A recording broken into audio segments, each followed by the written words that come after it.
രാവിലെ കഴിച്ച ഉപ്പുമാവൊക്കെ ഇതിൽ തീർന്നു. ഇത്രയും ചെയ്തപ്പോഴത്തേന് എനർജി തീർന്നു. ബട്ട് നമ്മൾ എന്താണ് ഞാൻ ഉണ്ടാക്കാൻ പോകുന്നത്? ഞാൻ ഉണ്ടാക്കുന്നത് എരിശ്ശേരി. വല്ലപ്പോഴും അടുക്കളയിലൊക്കെ കയറി അമ്മമാരെ സഹായിച്ചു കൊടുക്കണം. നമുക്ക് വീട്ടിലുള്ളവരെ, അമ്മമാരായാലും ആരായാലും അടുക്കളയിൽ ജോലി ചെയ്യുമ്പോൾ അവരെ നമ്മളെ ഹെൽപ്പ് ചെയ്യണം. എങ്കിലേ നമുക്കിതൊക്കെ പെട്ടെന്ന് ചെയ്യാൻ കഴിയും.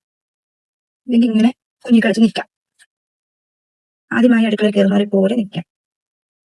ഞാൻ എപ്പോഴും വീട്ടിൽ വെച്ചിട്ട് ഈ എരിശ്ശേരി ഉണ്ടാക്കുമായിരുന്നു, കറി അതുണ്ടാക്കുമായിരുന്നു. പക്ഷെ കറി എന്റെ വീട്ടിൽ നിന്ന് വരുമ്പോഴോ അല്ലെങ്കിൽ എപ്പോഴും എനിക്ക് കട്ട് ചെയ്തിട്ടുള്ളതാണ് കിട്ടുന്നത്. ഞാൻ ഇതിലും കട്ട് ചെയ്യേണ്ടി വന്നിട്ടില്ല. അതാണ് ഞാൻ ചിന്തിക്കുന്നത്. എപ്പോഴും ഉണ്ടാക്കാറുണ്ട്, പക്ഷെ ഇത് കട്ട് ചെയ്യുന്നത് മാത്രം എന്റെ വീട്ടിൽ പങ്കിനുണ്ടായിരുന്നു. അപ്പം എന്റെ വീട്ടിൽ നിന്ന് വരുമ്പോൾ ഇത് കട്ട് ചെയ്തിട്ടാണ് ഞാൻ കൊണ്ടുപോകാറുള്ളത്. ഞാനല്ല, അമ്മ കട്ട് ചെയ്ത് തരും. ചുമ്മാ അതല്ല, ഇപ്പം കട്ട് ചെയ്തപ്പോ ഒരു ആദ്യമായിട്ട് കാണുന്ന ഒരു ഫീൽ. പക്ഷെ ആദ്യമായിട്ടല്ല, അറഞ്ചം പുറഞ്ചം വരെ കട്ട് ചെയ്യാം.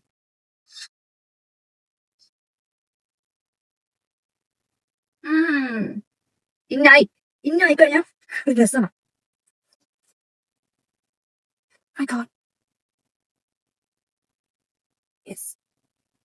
ടീമായിട്ട് വന്നേ, പെട്ടെന്ന് ജോലി തീർക്കാനായിട്ട് വന്നേ. പക്ഷെ ഞാൻ ഇട്ട പയർ കൂടിപ്പോയോന്നൊരു ഡൗട്ട്. കാരണം ഞാൻ പമ്പിൻ കുറച്ച് എടുത്തിട്ടു, ബാലൻസ് എടുത്താലോ എന്നാണ് ഞാൻ ചിന്തിക്കുന്നത്. നമ്മുടെ പമ്പിനോട് റെഡിയിരിക്കുന്നു. കിട്ടിയ കൊട്ടേഷൻ ആരാന്നറിയാവോ? ഉള്ളിയേട്ടന്മാരെ. ഇവന്മാരെ നമുക്ക് വെട്ടി നോക്കാം. എന്നെ വല്ലോ കരയിപ്പിച്ച ഞാൻ കട്ട് ചെയ്തതിന്റെ സ്പീഡ് കൂടും. ഞാൻ വെട്ടി പൊട്ടിക്കും. ഡോണ്ട് എന്നെ കരയിപ്പിക്കരുത്. ഇവിടെ ചാടി പോവുകയും ചെയ്യരുത്. അപ്പൊ മര്യാദയ്ക്ക് ഞാൻ കട്ട് ചെയ്യുമ്പോൾ നമ്മളെ പ്രത്യേകിച്ച് ചെയ്യിക്കുന്നില്ല. നമ്മളിവിടെ കൃഷി വയ്ക്കുന്ന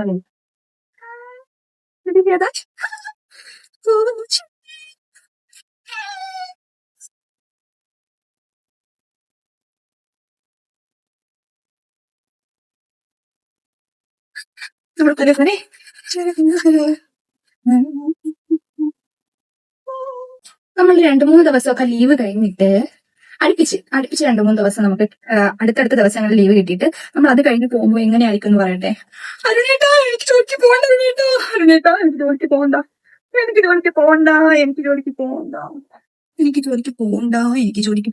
ഇങ്ങനെയായിരിക്കും. അപ്പൊ നമുക്ക് ഉള്ളിയേട്ടന്മാരെ നമ്മൾ പീസാക്കി ഇവിടെ ഈ വിസിൽ ഊതുന്ന അവന്മാരെ ഒന്ന് കുറച്ച് കഴിയുമ്പോൾ ഞാൻ കാണിച്ചു തരാം.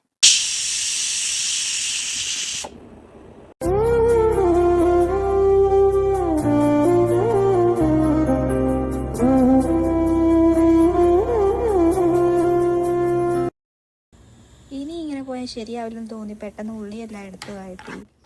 അതെല്ലാം കഴിഞ്ഞു. പെട്ടെന്ന് തന്നെ അതൊക്കെ വഴറ്റിയെടുത്തു. പിന്നെ നമ്മുടെ കുക്കറിൻ്റെ ആവിയൊക്കെ എനിക്ക് സമാധാനമില്ല. എനിക്ക് പെട്ടെന്ന് പോക്കണം ആവി.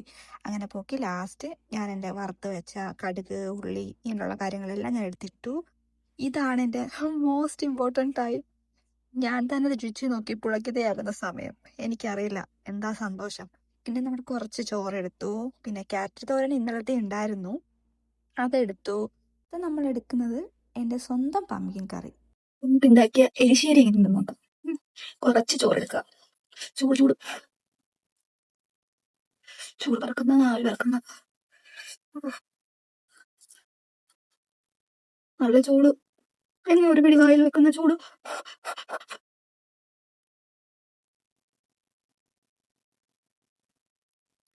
ഞാൻ ഉണ്ടാക്കിയിട്ട് പറയല്ല, വാക്കുകളില്ല പറയാൻ.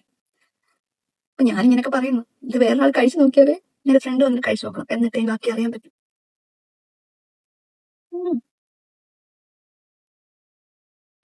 കൊള്ളാം. നമ്മള് തേങ്ങയൊക്കെ വറുത്തരച്ചൊക്കെ ഉണ്ടാക്കുവാണെങ്കിൽ സൂപ്പറായനെ. ലാസ്റ്റ് വറുത്തൊക്കെ ഇടുവാണെങ്കിൽ നല്ല പോലെ കഴിക്കാം. ഇത് എന്താ പറയാ, അത്രയ്ക്ക് അങ്ങോട്ടില്ലെങ്കിലും ഒരു തട്ടിക്കൂട്ടിട്ട് ശരി.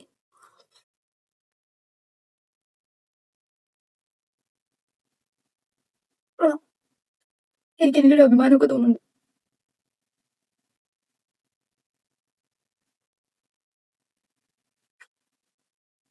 ഞാൻ ഇങ്ങനെ അതൊക്കെ ഉണ്ടാക്കുമെന്ന് പറയുമ്പോഴേ ആദ്യമായിട്ട് എന്റെ വീട്ടുകാർ അതിനെപ്പറ്റി അറിയുമ്പോൾ അവരുടെ എന്താ പറയാ, എന്റെ പൊട്ടാ നീ ഇതെങ്ങനെ എന്നുള്ള രീതിയായിരുന്നു എന്റെ അമ്മയ്ക്കൊക്കെ. കാരണം ഞാൻ അടുക്കളയിൽ പോലും കയറാറില്ലായിരുന്നു. പിന്നെ ഞാൻ വിചാരിച്ചു, എന്തിനാ നമ്മൾ വിഷമിക്കുന്നത്? നമ്മൾ അങ്ങനെ ഫുഡ് കുക്ക് ചെയ്യണമെങ്കിൽ നമ്മൾ മുന്നേ പരിചയമൊന്നും വേണമെന്നൊന്നുമില്ല. നമ്മുടെ സമയമാകുമ്പോൾ നമ്മൾ കുക്ക് ചെയ്തോളും. അതിന് എന്റെ മോള് അവൾ ഒന്നും ചെയ്യത്തില്ല, അവളിനി എങ്ങനെയാ എന്നൊന്നും ചിന്തിക്കേണ്ട കാര്യമില്ല. വിശക്കുമ്പം തന്നെ ഉണ്ടാക്കി കഴിച്ചോളും. അല്ല അതിന് വേണ്ടിയിട്ട് ആരും വരുന്ന ബുദ്ധിമുട്ടുകളൊന്നും വേണ്ട. എന്റെ മോളെ കുറ്റം അവരെ കുറ്റം പറഞ്ഞ് അവർ അടുക്കളയിൽ പോലും കയറാം ഇങ്ങനെയൊന്നും പറയേണ്ട ആവശ്യമില്ല. ആ സമയമാകുമ്പോൾ അവർ തന്നെ ഉണ്ടാക്കും. പിന്നെന്താ അവിടുന്ന് വീട്ടിൽ നിന്ന് തന്നെ പഠിക്കണമെന്നില്ലല്ലോ. ഞാനൊന്നും വീട്ടിൽ നിന്നൊന്നും പഠിച്ചിട്ടില്ല സത്യം പറഞ്ഞാല്. ഇപ്പൊ ഞാൻ ഉണ്ടാക്കാൻ തുടങ്ങിയ ശേഷമാണ് ഞാൻ വീട്ടില് അമ്മ ഉണ്ടാക്കുമ്പോൾ നോക്കുന്നതൊക്കെ ചെയ്യുന്നത്. അല്ലാതെ തന്നെ എനിക്ക് വീട്ടിൽ നിന്ന് അമ്മ എനിക്ക് പറഞ്ഞുതരും മോരിങ്ങനെ ഉണ്ടാക്കുക. ഞാൻ പറയാം അമ്മ എനിക്കിപ്പോ പറഞ്ഞാൽ എനിക്ക് മനസ്സിലാവത്തില്ല, എന്റെ ഓർമ്മ നിൽക്കത്തില്ല, കാരണം എനിക്ക് അതിനോട് വലിയ താല്പര്യം ഇല്ലാത്തതുകൊണ്ട് അത് നിൽക്കത്തില്ല എന്ന് പറയും. പക്ഷേ എന്താ പറയാ, ഞാൻ ഇതൊക്കെ പഠിച്ചതെന്ന് വെച്ച് കഴിഞ്ഞാൽ നമ്മുടെ ഷാൻജിയോ ചേട്ടന്റെ വീഡിയോ കണ്ടിട്ടാണ്. ഞാനിപ്പോ ഒരു മോര് കാച്ചണമെങ്കിൽ പോലും ഞാൻ ഷാൻജിയുടെ വീഡിയോ കണ്ടിട്ട് രസം മോര് ഇത് എന്തായാലും ചിക്കൻ ആയാലും ബിരിയാണി എന്തുണ്ടാക്കിയാലും ഞങ്ങൾ അത് കണ്ടിട്ടേ ഞാൻ ഉണ്ടാക്കാറുള്ളൂ. അതുകൊണ്ട് തന്നെ എന്താ പറയാ, എന്റെ കറിക്കൊക്കെ ഷാൻജിയോ ചേട്ടന്റെ കറിയുടെ പുള്ളിയുടെ നാട്ടിലെ ടേസ്റ്റ് ആയിരിക്കും. കാരണം ഞാൻ എന്റെ നാട്ടിലെ എന്റെ വീട്ടുകാരുടെ ടേസ്റ്റ് അല്ല ഞാൻ ഉണ്ടാക്കുക, എനിക്ക് അറിയത്തില്ല അത്. അപ്പൊ ഇങ്ങനെ കാര്യം പറഞ്ഞു ദീർഘിപ്പിക്കുന്നില്ല. Bye bye. അപ്പം ഞാൻ ഇത് കഴിച്ചു തീർക്കട്ടെ.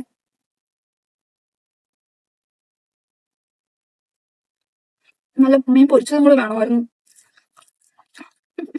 പൊരിച്ച മീൻ വേണം എനിക്ക്. പൊരിച്ച മീൻ താ അമ്മ, എന്താ അമ്മ എനിക്ക് പൊരിച്ച മീൻ കൊണ്ടുത്താ. ഇനി ഇവിടെ മാർക്കറ്റിൽ പോകുന്ന ദിവസം വരെ കാത്തിരിക്കണം മിമ്മി തിന്നാന്. എനിക്ക് മീൻ വേണം.